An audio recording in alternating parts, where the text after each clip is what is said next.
Looks like a little bit of a tangle down there between two elf riders.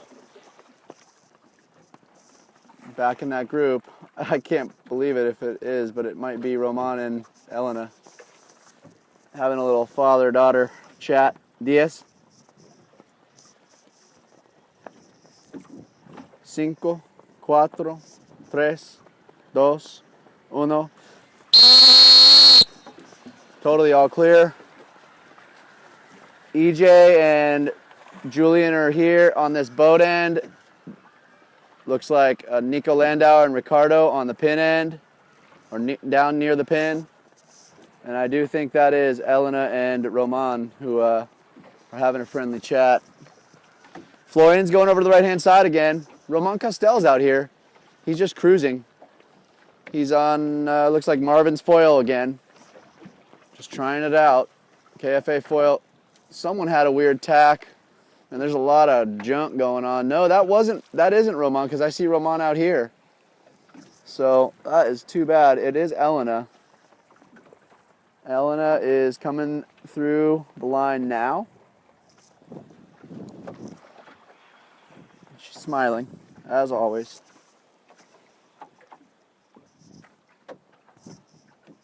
Chip's going out right, and Martin Tourbill is going out right as well. He likes that right-hand side for sure. He's talked about it. We've talked about it. Benny Belly's going out right. Is that Roman or is that Tony Vodasek? It is Tony Vodasek. So maybe Roman isn't out here. There's a guy called Will James who crashed his kite at the gate right before in that Silver Fleet race, and we made sure, oh no, it was Adam Withington that Elena got tangled with. Adam's gonna be bummed about that. There's a kiter named Will James. Many of you probably see him on some of the old school videos, some of the famous ones. He crashed his kite at the gate. He had it all packed up right before that start happened, so I didn't postpone. He definitely got the old Top Gun flyby in that situation. Where'd he go? Where'd Hugh go? Where's Hugo? Hugo Kenyon, man. Where's that guy? Probably on the high seas. So it looks like Ollie Bridge is over there in his kind of usual position. He tacked early. He likes that area, though, that kind of middle situation. So Ollie tacked early. He's on the black kite.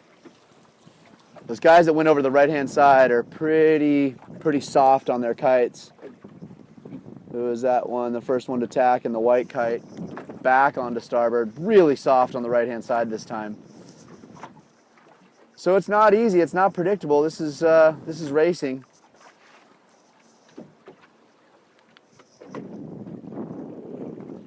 That group of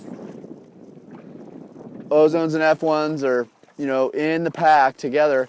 No one really wants to separate from the competition. You want to stay close to your competition. You don't want to break away and let them get any real leverage. I'm sure Maxime is just trying to nail down a couple more solid top 3 finishes to secure him the victory this regatta. I think his biggest threat at this point is probably Axel. No, Axel's had a couple tough races, so his biggest threat is probably Ricardo Lachese. And Ricardo was about 8 points behind him going into the day, so all he's got to do is maintain in 2 more races, not bleed too many points to Ricky, not bleed too many points to Nico or Axel. And he's got this little bad boy locked up.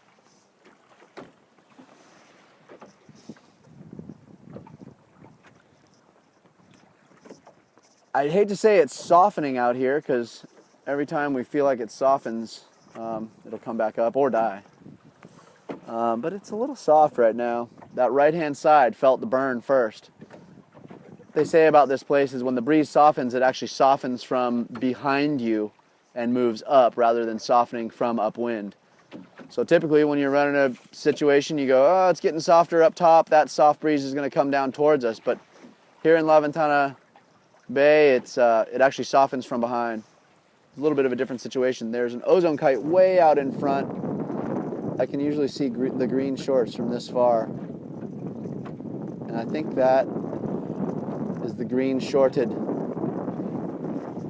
Colombian/Italian.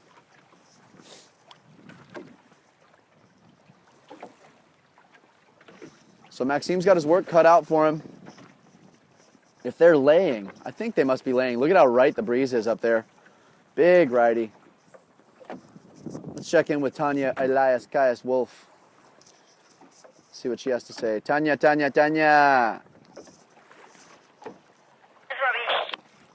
We're getting a righty down here, and I'm looking at the fleet. They look righty. What's your angle up there? Yes, I was about to tell you. I have 070 and 8 knots with 10 at the gust. Copy, 070, 8 to 10. So huge righty for sure. Thanks a lot.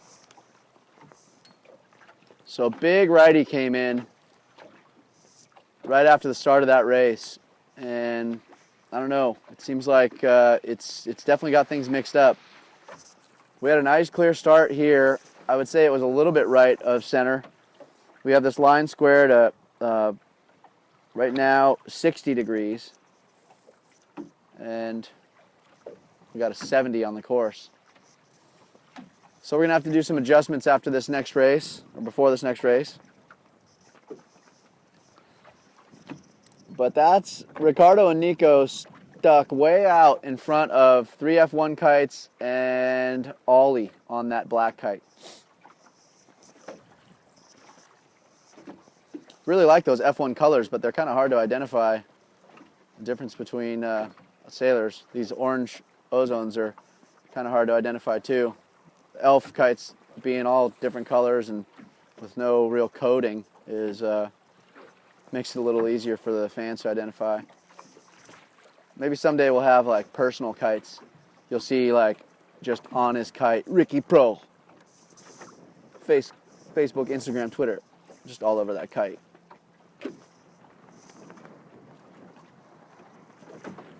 Misael Betancourt's been working his ass off today. He's had a ton of rescues. For some reason, it's windy, but we're still doing a lot of rescues. He said he cut his hand on the foil when he was rescuing somebody. Poquito sangre, little. ¿Todo bien? Okay.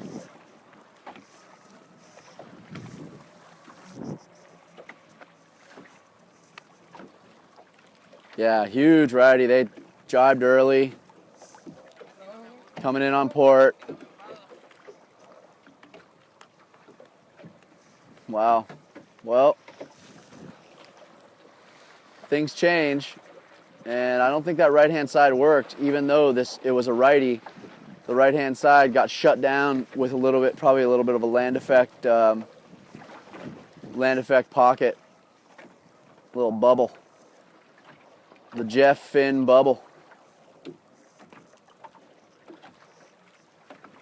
You want to kite here, you got to look out for the bubble.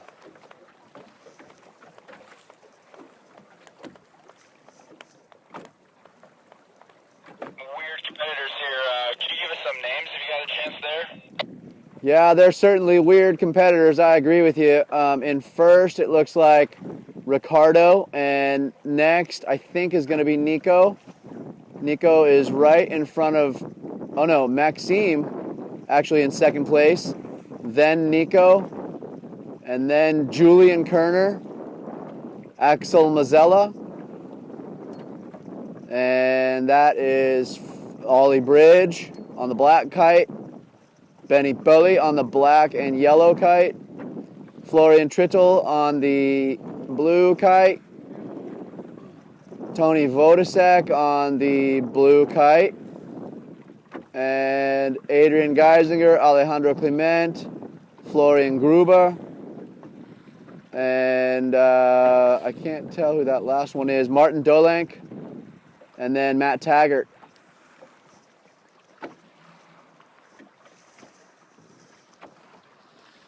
Yeah, we're stoked to see Martin and Johnny Dolenk at this regatta. Our buddies from the Eastern European sections of the world. Really cool guys, always stoked, really nice. I think this is one of their first major international foiling events too. We're bummed that Johnny's not out here sailing, but He says he's Coach Johnny. That's EJ coming around the bottom mark, and then behind EJ looks like John Von Tesmar, and John Von Tesmar is followed by, I can't tell who that is on that blackboard, and then that's Martin Tourbill.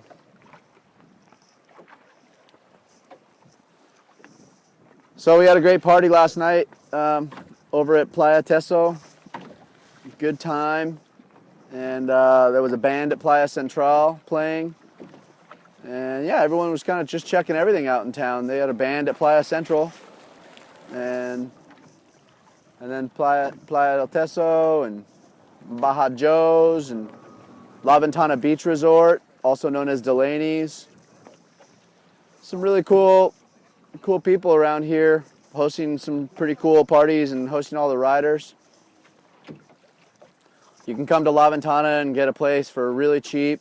If you want to stay here for a little while, you get yourself a hotel or a little casita or papalote.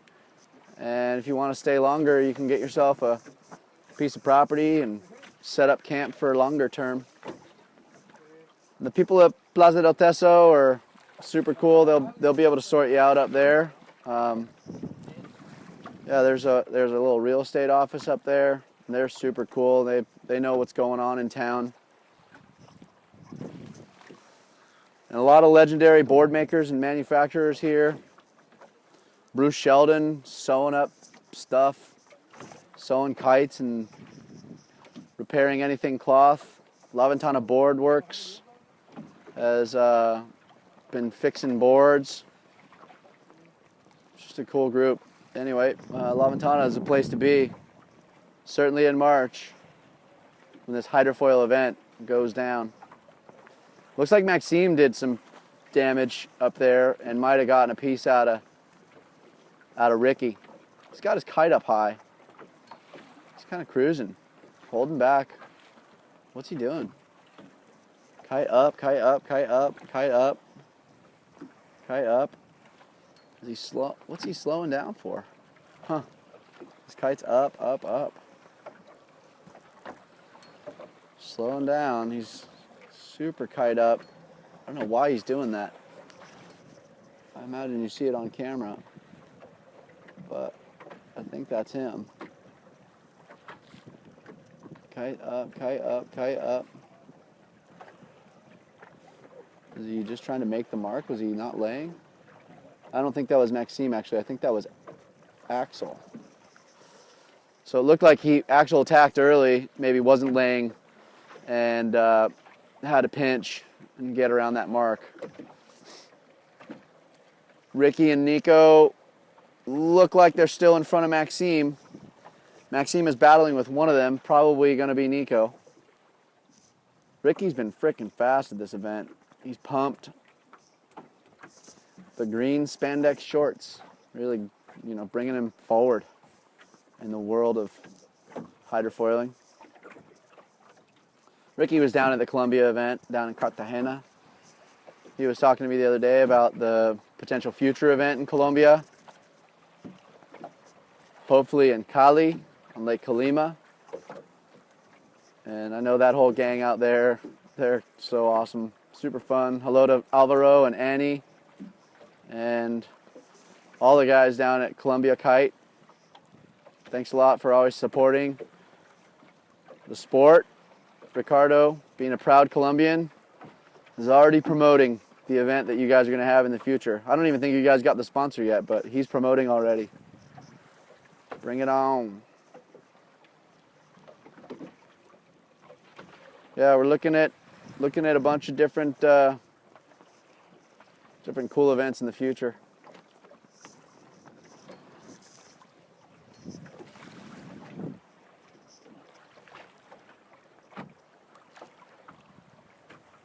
What a sweet setup. It's always in these final days and final races of the event that you kind of look back and go, whoa, it's pretty freaking awesome what we're doing. It gets pretty stressful in the middle and it gets really stressful right at the end, so I ain't counting any chickens yet, but It's pretty awesome. For those of you watching, man, just get yourselves here, wherever your next event, the next event is that you feel like you can get to, just go.